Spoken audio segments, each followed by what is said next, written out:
Bismillahirrahmanirrahim. Assalamualaikum warahmatullahi wabarakatuh. Alhamdulillahirabbil alamin wassalatu wassalamu ala asyrafil anbiya'i wal mursalin wa ala alihi wa sahbihi wa man tabi'ahu ila yaumiddin. Kalau ngomongin baper pasti kita sering. Kita ya yang masih sendiri. Kalau udah berdua insya Allah udah gak gampang baper. Kalaupun baper, recovery-nya tuh gampang. Kalau bapernya di luar, tinggal pulang ke rumah. Kalau bapernya di rumah, tinggal keluar aja. Nabi pernah baper? Pernah, walaupun baper Nabi itu baper fisabilillah ya. Kenapa saya bilang baper fisabilillah? Karena bapernya karena dakwah. Kalau kita bapernya karena masa lalu, baper ngelihat tadi mantan udah bahagia, itu rasanya kayak luka yang dikasih garam, makin perih. Udah terluka dikasih lagi garam, udah jatuh ketiban tangga. Tapi kalau kita udah bahagia duluan ngelihat mantan udah kayak gitu kan gak terlalu baper ya, biasa aja. Gak nyesel, kenapa? Kita juga udah duluan bahagia. Ini bapernya kita. Kalau bapernya Nabi, baper fisabilillah. Bapernya Nabi itu karena dakwah. Salah satu ayat baper di awal-awal dakwah itu surat Al-Muzammil.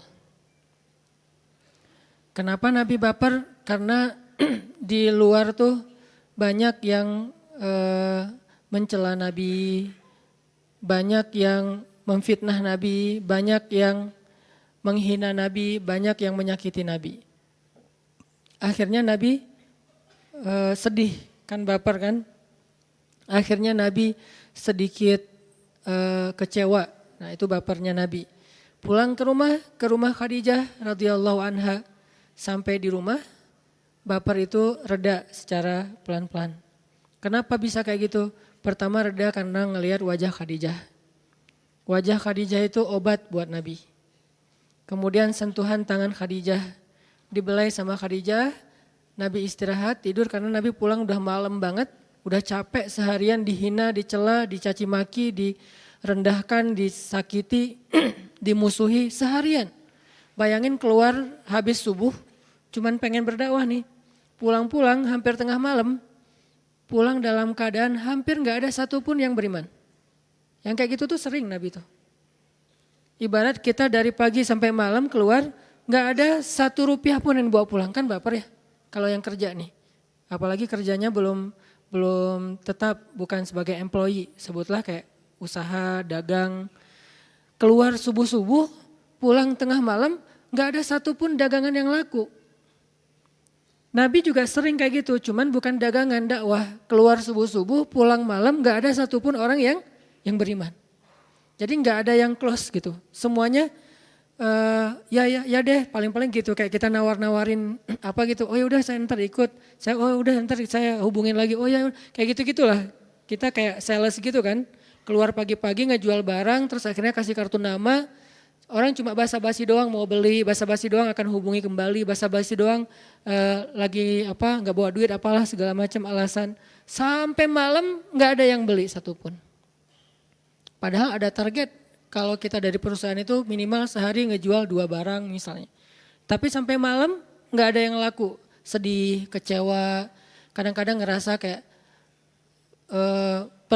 besok perlu keluar lagi nggak?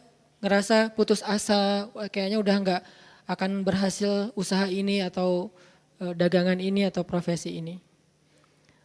Nabi nggak sampai ke tingkat putus asa, tapi kecewa berat sering.